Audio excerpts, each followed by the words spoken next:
Olá, pessoal, boa noite. Vou aguardar aqui para que vocês possam já ir entrando.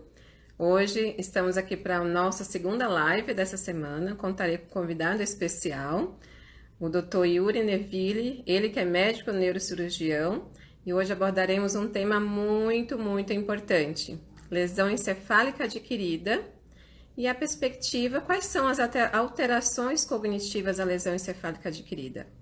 Então, se você conhece, ou mesmo você conhece familiares que estejam passando por essa lesão, seja um traumatismo, seja em decorrência de um AVC, envie essa live para que ela possa assistir e possa adquirir mais conhecimento, porque conhecimento é muito importante para a psicoeducação, para você saber de que maneira reagir com os seus familiares, com amigos e também em relação a si mesmo.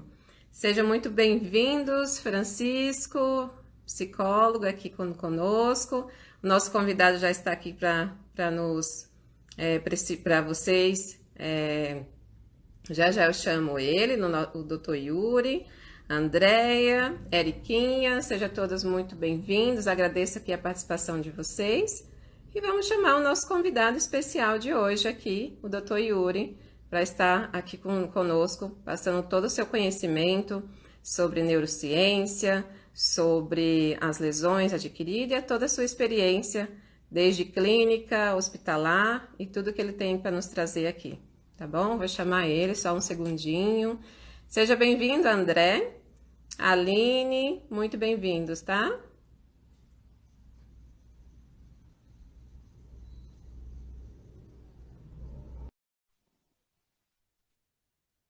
Willam, seja bem-vindo, boa noite.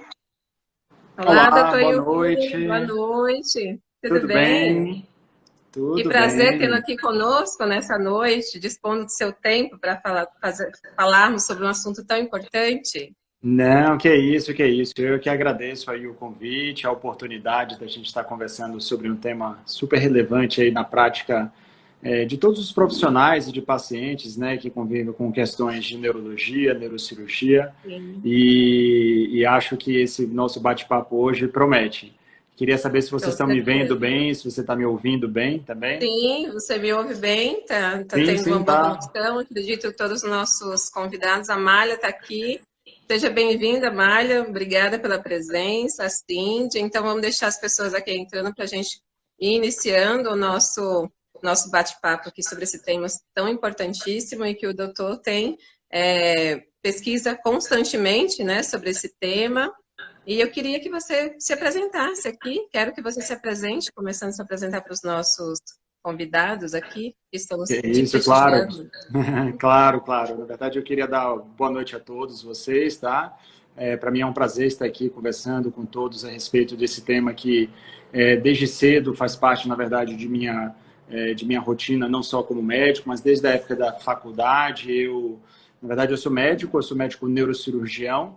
Eu fiz a minha faculdade na Universidade Federal da Bahia. Eu nasci em Salvador e fiz minha faculdade de medicina Olha, lá. tá.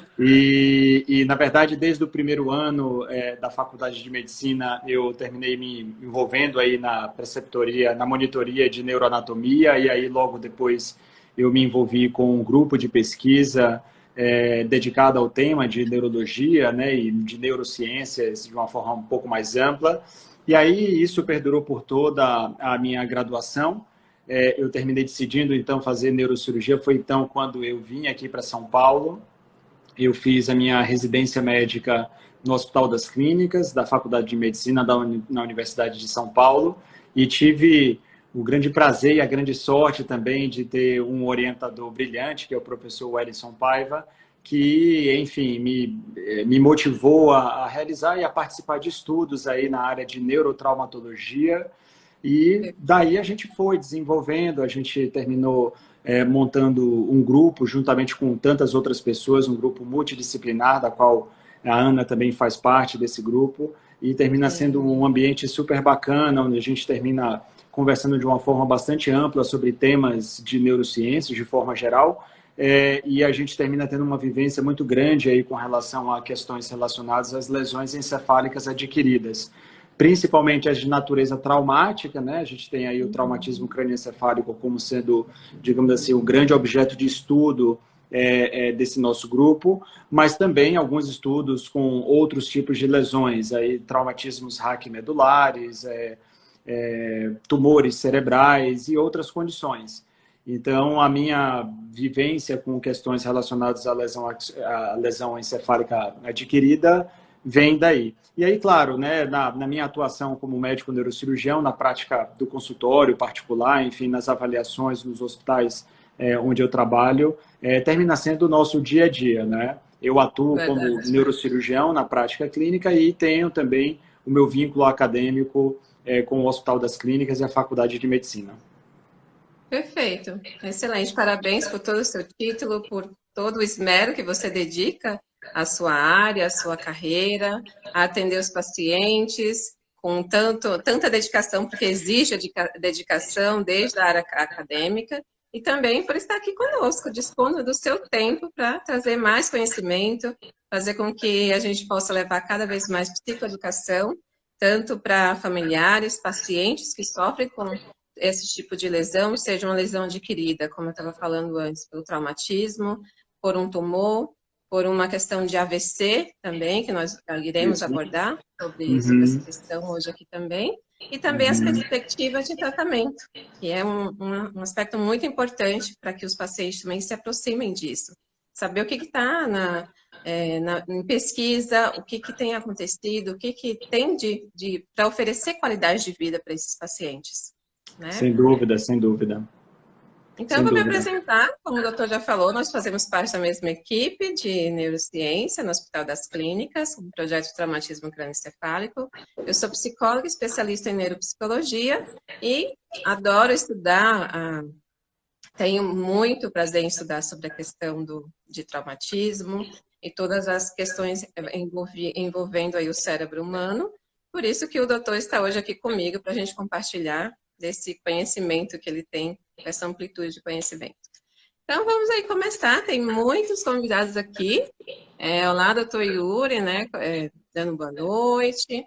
Depois, se tiver alguma pergunta aqui, eu vou... nosso bate-papo, a gente vai conversando para sanar as dúvidas de vocês. Podem enviar perguntas, que na medida do possível a gente vai tentando sanar todas elas, tá bom? Com então, certeza. doutor Yuri, vamos conversar com uma pergunta que abrange aí o nosso tema de hoje. O que é lesão encefálica adquirida, que muito na literatura conta-se como LEA, L-E-A, e quais são as causas e as consequências na vida do indivíduo? Perfeito. Vamos lá, Ana. Na verdade, assim, esse termo, né, o de lesões encefálicas adquiridas, ele se aplica, na verdade, ao conjunto aí de alterações e de doenças que acometem o sistema nervoso central, né, o encéfalo, como o próprio nome já diz, que é o componente do sistema nervoso que está presente dentro do crânio, né? Imagino que a gente tenha alguns pacientes, então é importante que a gente seja o máximo didático aqui possível. E essas alterações, essas lesões, elas podem ter diversas origens, né?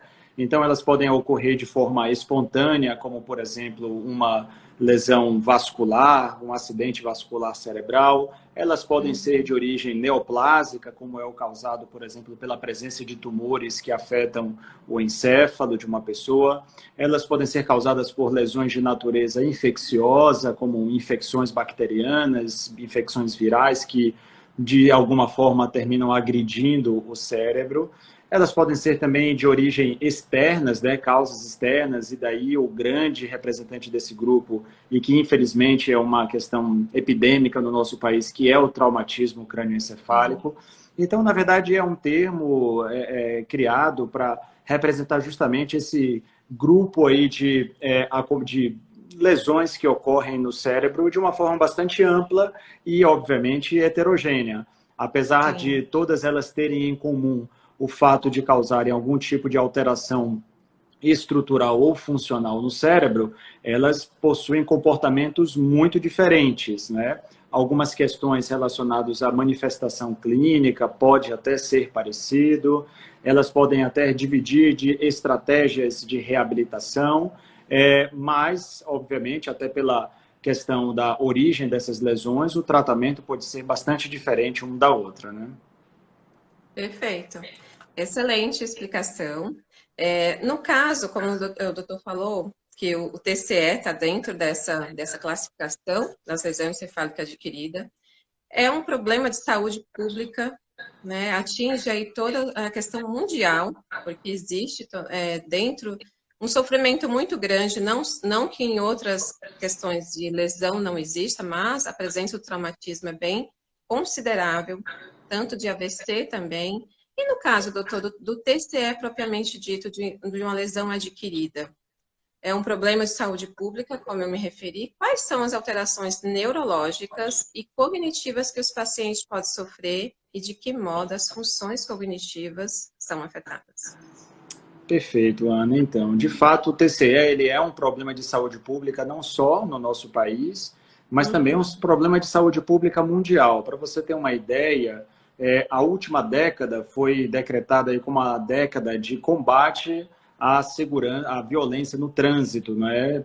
Justamente por conta disso. É claro que quando a gente fala de acidentes automobilísticos, a gente está falando de uma situação de um doente que pode sofrer traumatismo em diversas partes do corpo, né? O politraumatizado. Mas, sem dúvida alguma, a ocorrência do traumatismo crânioencefálico termina sendo aquele tipo de lesão que acomete um indivíduo que mais vai determinar, em termos de prognóstico, a sua recuperação de sua funcionalidade e até mesmo da sua sobrevida. Termina sendo um dos fatores de risco, ou fator de risco que mais determina esses variáveis aí que eu te falei, em termos de sobrevida, de mortalidade e de recuperação, de possibilidade de retorno ao trabalho, enfim. Então, o TCE realmente é um problema de saúde pública mundial. Quando a gente pega apenas a população de adultos, né, e aí a gente considera aí na faixa etária de 1 até os 40 anos, o TCE, para você ter uma ideia, é a principal causa de morte nessa população. E na verdade, se a gente... Vamos falar dos sobreviventes, né? Tirar um pouco essa questão de morte, enfim, mas a gente tem que avaliar o impacto do TCE de uma forma muito mais ampla. Se a gente levar em consideração as graves sequelas que, com certa frequência, o TCE termina determinando, o impacto do ponto de vista econômico e social é gigantesco, né? Porque termina sendo a principal causa também de perda de funcionalidade nessa população de adultos, né? Ou seja, uma população economicamente ativa, e isso gera um impacto gigantesco, de novo, não só no nosso país, mas também em todo o mundo. Agora, você me perguntou também sobre de que forma isso afeta, né, as funções neurológicas do indivíduo. E aí, na verdade, vale a pena a gente parar um pouco para analisar o TCE de uma forma muito mais ampla, né? O TCE, o traumatismo crânioencefálico, para quem entrou agora e não está habituado com a sigla, é um universo à parte, né? Primeiro que é uma situação extremamente heterogênea. Nós sabemos que quando a gente usa esse termo, a gente está se referindo ao conjunto de alterações estruturais e funcionais do crânio e do encéfalo, propriamente dito, mas a gente tem que levar em consideração a heterogeneidade dessa entidade, né? Então, primeiro, em termos de faixas etárias, o TCE acomete todas as faixas etárias, de crianças a adultos, né? Adultos geralmente relacionados aí aos acidentes automobilísticos, e em idosos também são acometidos, geralmente por mecanismos aí de quedas da própria altura, enfim. Quando a gente vai falar também sobre os mecanismos de lesão, eles também são completamente distintos, não é? Aqui no nosso país, infelizmente, a gente também tem uma outra situação muito grave relacionada à violência urbana. Então, existem muitas pessoas que sofrem traumatismo crânioencefálico por conta de lesões penetrantes no crânio, seja por arma branca ou arma de fogo. Então, assim, tudo isso termina gerando aí a gente dá uma sigla de 3 letras apenas, mas, na verdade, a gente está falando de um universo gigantesco, né? Então, quando a gente vai imaginar as possíveis sequelas, os possíveis danos cerebrais, é importante que a gente tenha em mente isso. E um dos principais fatores que vão determinar o nível de sequela neurológica termina sendo a magnitude, ou seja, a gravidade desse traumatismo, né? Então, nós sabemos que existem diversas formas de classificação do TCE. Então, a gente pode classificar o TCE quanto à sua gravidade em TCE leve, TCE moderado, TCE grave. E aí, quando a gente fica falando de TCE, muitas vezes nos vem à mente aquelas pessoas que sofreram, por exemplo, um acidente com alta energia cinética, um quadro super grave. Mas não, na verdade, eu quero ampliar um pouco esse horizonte, chamar a atenção de vocês também para os problemas relacionados ao TCE leve, por exemplo. Ou seja, existe hoje, em muitos países, e os Estados Unidos termina liderando essa questão, do volume aí de publicações científicas avaliando especificamente o TCE leve, a sua relação com os esportes, por exemplo, esportes de impacto, não só esportes de luta, mas aqui eu estou falando de futebol americano e de tantos outros que termina determinando de alguma forma a ocorrência de um mecanismo de TCE leve. Então, essa magnitude, ela termina também sendo importante quando a gente pretende avaliar o potencial dessa questão em termos de determinar algum dano cerebral.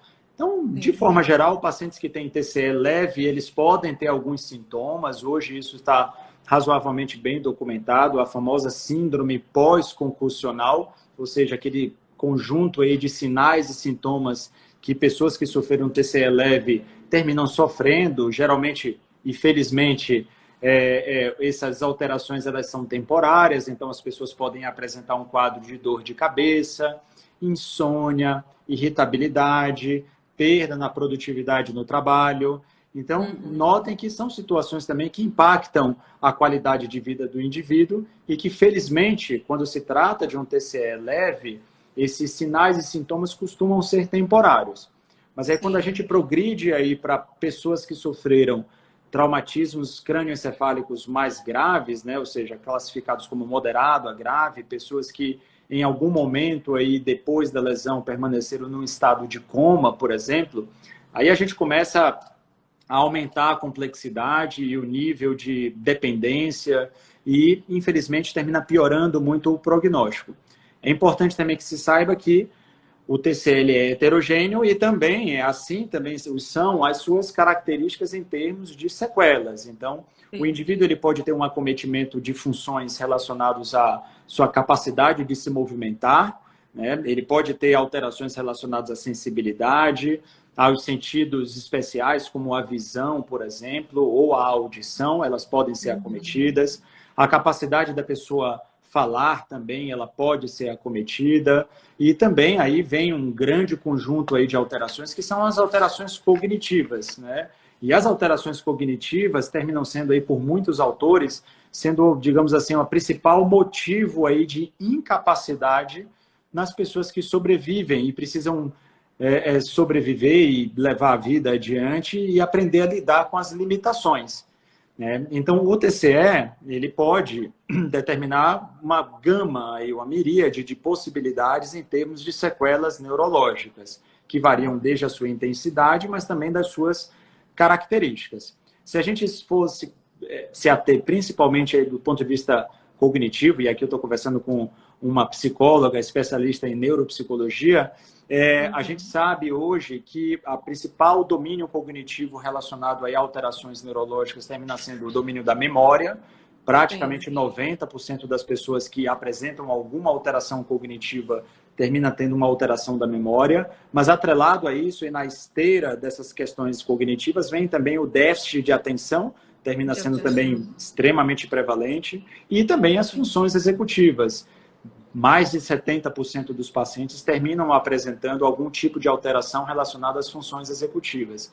E sabemos o quanto isso impacta, do ponto de vista negativo, a qualidade de vida das pessoas, a capacidade das pessoas de retornarem ao trabalho, ao convívio social. Então, de fato, o impacto é gigantesco nos sobreviventes, sem dúvida. Depende realmente, como o doutor bem afirmou, depende da sua magnitude, da maneira, até, né, puxando essa questão para a lesão leve, por mais que os pacientes não tenham aquela percepção, e principalmente a questão de ser grave, muitos deles, por exemplo, você está visualmente, a pessoa olha um para outro, está tudo certo, não existe, não tem sequela nenhuma.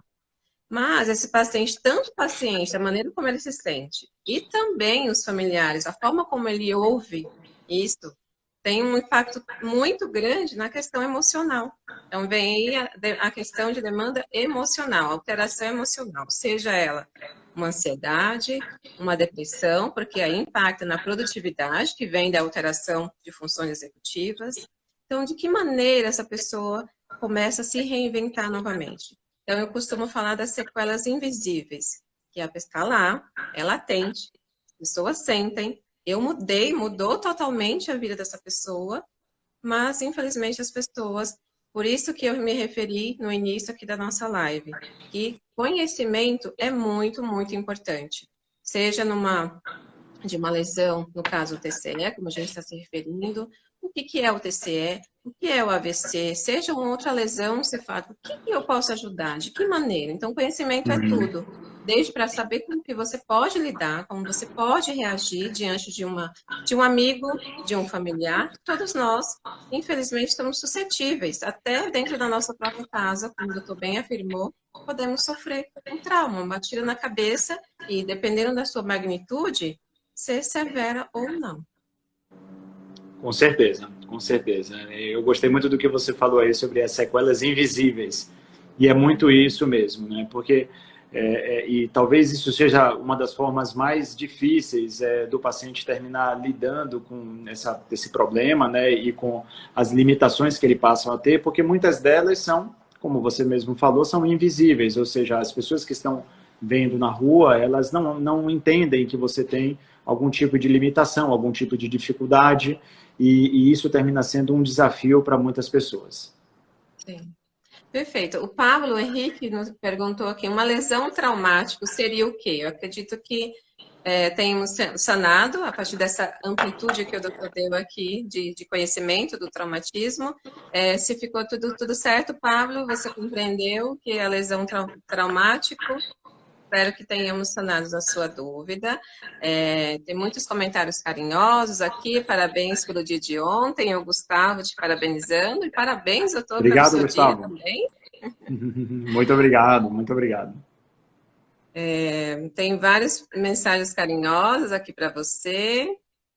Doutor Yuri é um exemplo e talento de humildade. Parabéns. O Ricardo Lamounier aqui te parabenizando. Sidilene, lá de Fortaleza, está aqui conosco. Temos um público lá de Fortaleza aqui nos prestigiando. Que bacana. Quais são as complicações do TCE? Então, aí vai muito, Ana, na esteira do que a gente vem falando sobre a heterogeneidade e a magnitude do traumatismo crânioencefálico. Então, as consequências, elas podem ser... O traumatismo crânioencefálico, ele afeta o cérebro de uma forma muito ampla, né? Então, depende muito de quais regiões do cérebro foram afetadas, não é? E aí vale a pena a gente também levar em consideração, existe um modelo descrito aí há mais de 2 séculos sobre essa questão mais localizatória. Quando a gente vai estudar dentro aí do tema das neurociências, a gente termina...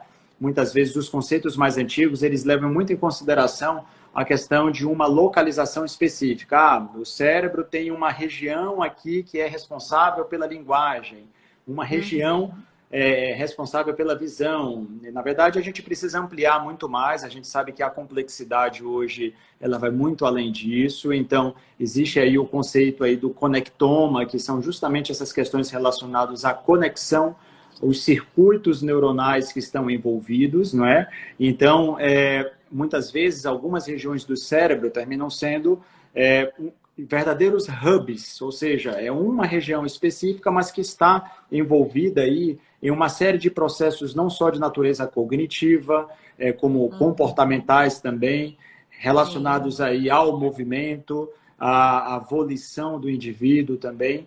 Então, é muito difícil a gente conseguir predizer exatamente quais são as consequências, mas elas podem ser consequências muito dramáticas, enfim, que afetam a capacidade do indivíduo de se movimentar, alteram a questão comportamental, a questão do relacionamento, questões relacionadas à cognição, de uma forma geral, afetam a capacidade do indivíduo retornar às suas atividades como era previamente.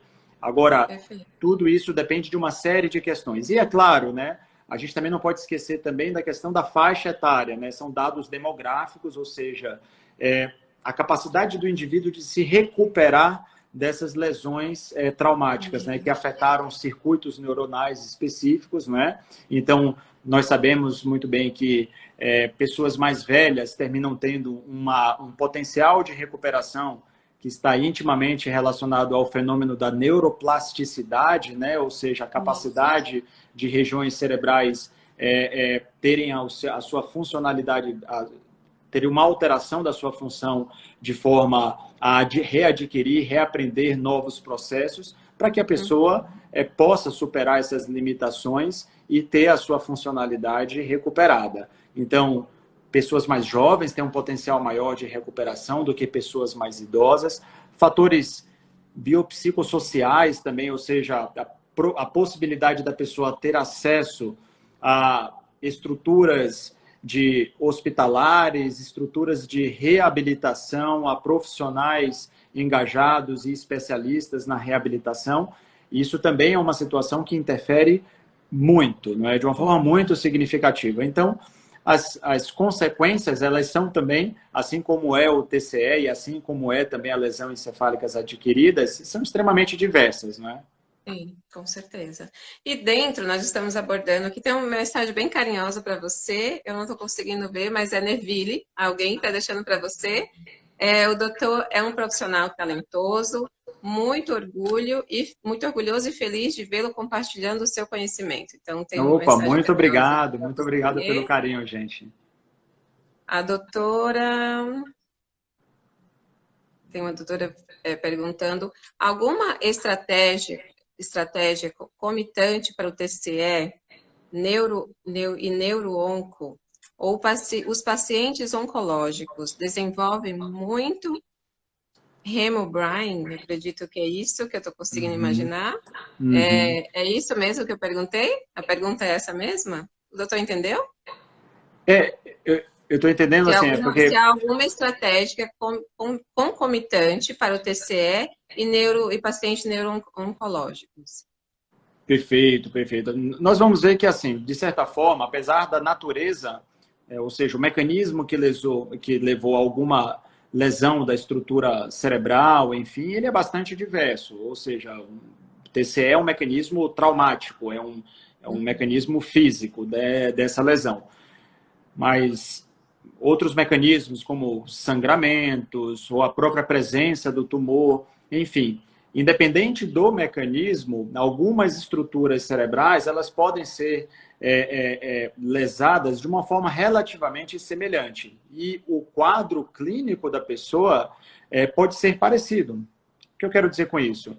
A pessoa pode sofrer um AVC, né, um sangramento cerebral em uma determinada região, e ela pode ter um quadro clínico, uma repercussão clínica muito parecida com uma pessoa, por exemplo, que sofreu um tumor cerebral numa determinada região, entendeu? Então, às vezes, as pessoas compartilham de quadros clínicos semelhantes, apesar da história de cada um ser muito diferente, não é? Verdade. Então, aí a gente termina, muitas vezes, agrupando essas pessoas, ou seja, pessoas que têm, por exemplo, algum tipo de dificuldade para se movimentar, independentemente da natureza da lesão.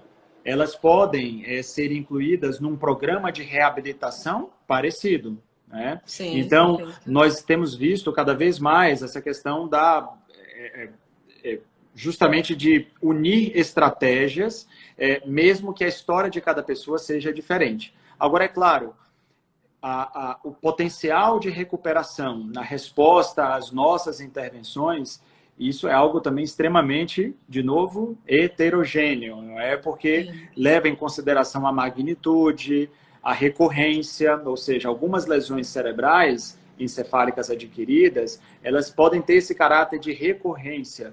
Um exemplo clássico, por exemplo, são doenças de natureza inflamatória, como, por exemplo, a esclerose múltipla. A esclerose múltipla, que é geralmente conduzida por neurologistas clínicos, eu sou, no caso, um neurocirurgião, mas a esclerose múltipla, pelo seu mecanismo aí inflamatório, ele pode ter essa característica de ser recorrente, ou seja, o dano cerebral ele pode se repetir e ir se acumulando ao longo do tempo. Então, isso pode também determinar a capacidade de cada pessoa se recuperar. Perfeito. Já que falamos um pouquinho falamos bastante do TCE, que é um tema muito importante aqui, para que todos tenham conhecimento dessa pequena sigla, mas que tem uma abrangência muito grande, desde a forma como o paciente, a lesão que ele adquiriu. O doutor falou de uma questão muito importante, que é unir esses pacientes no aspecto de reabilitação, independente do que levou o trauma, qual foi o tipo de trauma, seja um AVC, seja o TCE. Mas também, quanto à conexão dessas pessoas no processo de reabilitação, também favorece a qualidade de vida, de conhecer, de aprender com o outro, de entender qual é o sofrimento, de compartilhar experiências, mesmo experiências, claro, de vida, mas também de aprendizado dentro de uma maneira de se reabilitar, de se aprender novamente a estar no mundo, a entender de que maneira eu posso me reinventar no sentido de trauma, no sentido de fortalecimento. Eu costumo falar, quando um paciente sofre, tem alguém na família que sofreu um trauma, toda a família sofre junto. Então, sofre no sentido de buscar ajuda, buscar entendimento de que maneira ele está agindo dessa maneira. Como que eu posso intervir? Como que eu posso ajudar? Volto novamente no conhecimento, que é fundamental, e o apoio. Apoiar. Por mais tem sofrimentos que, para você, diante da sua experiência, você vai agir de uma maneira, para o outro pode ser que não seja um sofrimento, mas ele está sofrendo, então ofereça seu ombro amigo. É muito importante o apoio familiar. Nesses casos, tanto no TCE quanto em outras situações em que há um acometido na família com trauma. Vamos falar um pouquinho sobre o AVC? Vamos sim, claro. O AVC, no caso do AVC, existem dois tipos, né? O doutor pode esclarecer sobre essa questão aqui para a gente, os dois tipos de AVC que existe, quais são as alterações neurológicas, assim como existe do trauma, do TCE, e as cognitivas, como que esses pacientes sofrem diante dessas alterações, seja de um AVC isquêmico ou de um AVC hemorrágico.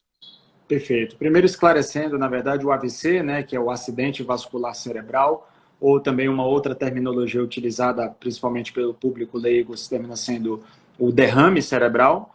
Ele basicamente ele tem dois mecanismos que estão envolvidos aí na sua formação, que termina sendo o AVC isquêmico, ou seja, aquele que é decorrente de uma obstrução, de um entupimento de alguma artéria cerebral, e isso termina gerando o quê? Que uma região específica do cérebro termina não tendo suprimento sanguíneo, nem de oxigênio, né, nem de nutrientes que chegam através do sangue, e essa região ela termina sofrendo algum dano cerebral, que eventualmente pode ser reversível ou irreversível. Por outro lado, na verdade, esse tipo, o AVC isquêmico, termina sendo a maioria dos pacientes, né? Cerca de 80% dos pacientes sofrem de AVC de natureza isquêmica. Por outro lado, a mesmo termo, o AVC, ele também pode ser aplicado para aquele outro mecanismo que é o hemorrágico, que ocorre em aproximadamente 20% dos casos, e ele é decorrente da ruptura de um vaso cerebral. Esse vaso cerebral ele pode ter calibres diferentes e também localizações diferentes, e de uma forma geral, esses AVCs do tipo hemorrágico, eles são mais perigosos, a probabilidade de uma pessoa, por exemplo, falecer em decorrência de um AVC é maior no segundo tipo, ou seja, no tipo hemorrágico. Agora, e um outro aspecto muito importante também, o AVC, em muitas regiões do Brasil, é a principal causa de morte, quando a gente leva em consideração toda a população. Isso depende de diversos fatores relacionados à questão da idade, da raça, e também, principalmente, se essa região, até em termos de saúde pública, se as pessoas têm acesso a um sistema de atenção primária para a prevenção de fatores de risco cardiovascular. Então, isso termina mexendo um pouco aí na prevalência em termos do AVC. Agora, independentemente do tipo de AVC, se ele é isquêmico ou é hemorrágico, de novo, a gente agrupa isso aí dentro desse contexto da lesão encefálica adquirida. O AVC ele pode acometer absolutamente qualquer região do encéfalo, né? Tanto o isquêmico quanto o hemorrágico, e a magnitude dele é o que vai determinar a localização, a magnitude, a idade do paciente, e aí ele termina se comportando, de certa forma, parecido com o raciocínio que eu utilizei aqui para explicar sobre o traumatismo crânioencefálico. Então, as consequências, elas são também bastante diversas, então a pessoa pode ter uma alteração na sua capacidade de andar, de caminhar, de se relacionar com outras pessoas, a linguagem, a escrita, a memória, aspectos cognitivos, e aí aquela ampla possibilidade aí de alterações decorrentes de algum dano cerebral decorrente do AVC. Perfeito. A Cidilene está perguntando aqui para o doutor, como deve ser o tratamento de um paciente com TCE? Perfeito. Vamos lá, Cidilene. Bom, eu acho que a forma mais didática de eu explicar sobre isso, Cidilene, seria primeiro a gente dividir as fases do traumatismo crânioencefálico. Só para você entender, quando a gente fala aí, logo após a ocorrência do traumatismo crânioencefálico, a gente classifica aí como sendo a fase aguda. Habitualmente, esses pacientes aí que sofrem um traumatismo crânioencefálico, boa parte deles, eles são atendidos por uma equipe de pré-hospitalar, e aí eu já começo a falar sobre aí a primeira modalidade de tratamento, né? O atendimento pré-hospitalar, muitas vezes, ele pode ser o que determina o prognóstico de um paciente. Então, o tratamento do traumatismo crânioencefálico começa antes do hospital, começa na cena, no palco do acidente. O ideal é que seja feito da forma mais rápida possível por uma equipe especializada, justamente no sentido de evitar que lesões cerebrais adicionais aconteçam. Quando a gente vai estudar um pouco sobre os mecanismos de lesão relacionados ao TCE, a gente divide grosseiramente isso nas lesões primárias, ou seja, aquelas que aconteceram diretamente relacionadas ao traumatismo, então, um impacto numa região, por exemplo, frontal do paciente. Naquele momento existe uma destruição de uma região cerebral específica, mas existe também toda a cascata de processo inflamatório, de alterações da perfusão cerebral, alterações da oxigenação, que levam a uma série de lesões adicionais. Essas outras lesões nós chamamos de lesões secundárias. E para você ter uma ideia, muitas vezes as lesões secundárias terminam determinando um dano muito maior do que a lesão primária propriamente dita. Então, é por isso que existe uma ênfase aí no atendimento pré-hospitalar e que é absolutamente importante. Uma vez que esse paciente ele é atendido e é levado para o hospital, ele ainda está na sua fase aguda relacionada ao traumatismo crânioencefálico.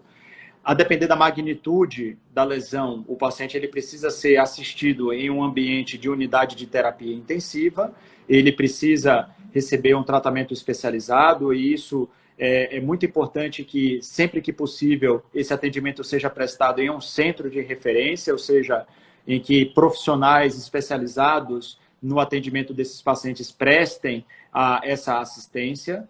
E cerca aí de 20% a 30% dos pacientes com traumatismo crânioencefálico moderado a grave vão precisar de algum tipo de tratamento cirúrgico. Então, isso é uma outra situação também, e que, por isso, o fato do paciente ser atendido num hospital que é centro de referência em trauma faz a diferença, porque você tem toda essa equipe de profissionais com essa expertise atuando em prol do melhor resultado possível. Mas uma vez que esse paciente passa aí por essa enorme turbulência, né? Eu estou levando aqui em consideração